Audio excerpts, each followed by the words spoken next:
उड़ने के लिए। बहुत समय पहले एक राजा को किसी ने उपहार में कबूतर के 2 छोटे बच्चे दिए। कबूतर के दोनों बच्चे बहुत ही अच्छी नस्ल के थे। राजा ने इससे पहले ऐसे कबूतर कभी नहीं देखे थे, इसलिए उन्होंने सोचा कि इन बच्चों की देखभाल बहुत ही अच्छे तरीके से होनी चाहिए। इसलिए उन्होंने कबूतर के दोनों बच्चों की देखभाल के लिए किसी जानकार व्यक्ति को रखा, जो उनकी देखभाल सही तरीके से कर सकता था। कुछ समय बाद राजा उन कबूतरों के बच्चों को देखने के लिए आते हैं। जब वह कबूतर के बच्चे बहुत ही सुंदर हो गए थे और बड़े और बहुत ही तंदुरुस्त भी हो गए थे। राजा को यह देखकर बहुत अच्छा लगता है कि कबूतर के दोनों बच्चे बहुत ही जल्द बड़े हो गए हैं। वे सोचते हैं कि मैं इन्हें उड़ते हुए भी देखना चाहता हूँ। जब ये दोनों कबूतर आसमान में उड़ेंगे तो कितने अच्छे दिखेंगे। उनके मन में ऐसा विचार आता है तो वह उस रखवाले व्यक्ति से कहते हैं कि मैं इन कबूतरों को उड़ते हुए देखना चाहता हूँ, तुम इन्हें आसमान में उड़ाकर दिखाओ। राजा की आज्ञा पाकर रखवाला कबूतरों को उड़ने का आदेश दे देता है। एक कबूतर तो बहुत ही अच्छे से उड़ता है आसमान में, लेकिन दूसरा कबूतर थोड़ी थोड़ी दूरी भरता है, फिर वापस एक पेड़ पर आकर बैठ जाता है। एक बार 2 बार ऐसा कई बार दूसरा कबूतर करता है।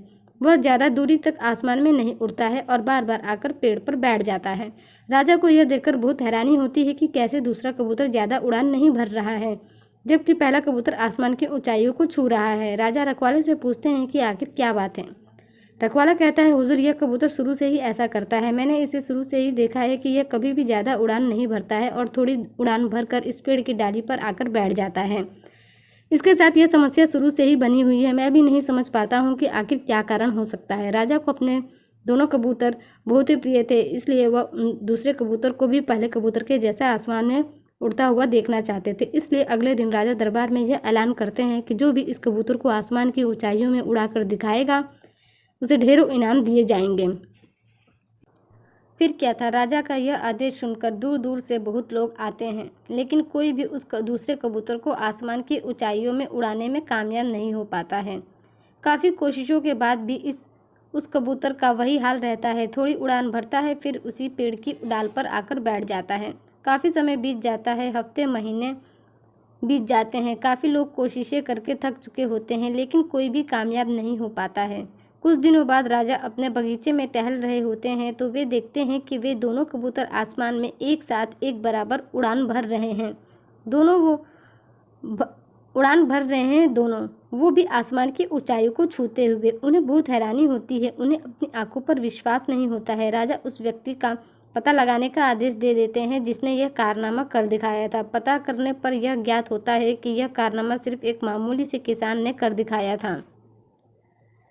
अगले दिन उस किसान को राज दरबार में बुलाया जाता है और उसे इनाम स्वरूप बहुत सारे मुद्राएं और आभूषण दिए जाते हैं। राजा कहते हैं, मैं तुमसे बहुत प्रसन्न हूँ, लेकिन मैं यह जानना चाहता हूँ कि तुमने यह कारनामा कैसे कर दिखाया, जिसे करने में बड़े से बड़े सफल विद्वान भी असफल रहे हैं।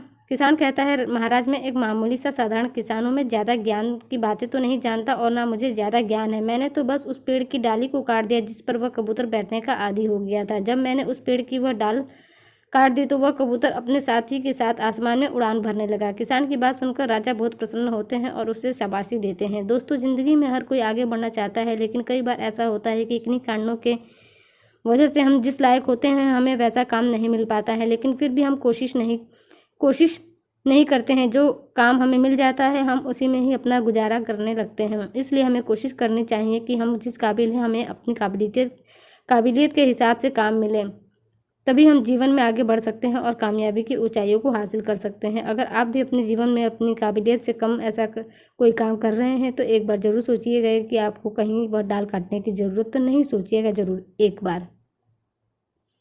दोस्तों, आपको मेरी आज की कहानी कैसी लगी कमेंट करके ज़रूर बताइएगा। ऐसी ही कहानियों के लिए हमारे चैनल को सब्सक्राइब कर लीजिए। धन्यवाद।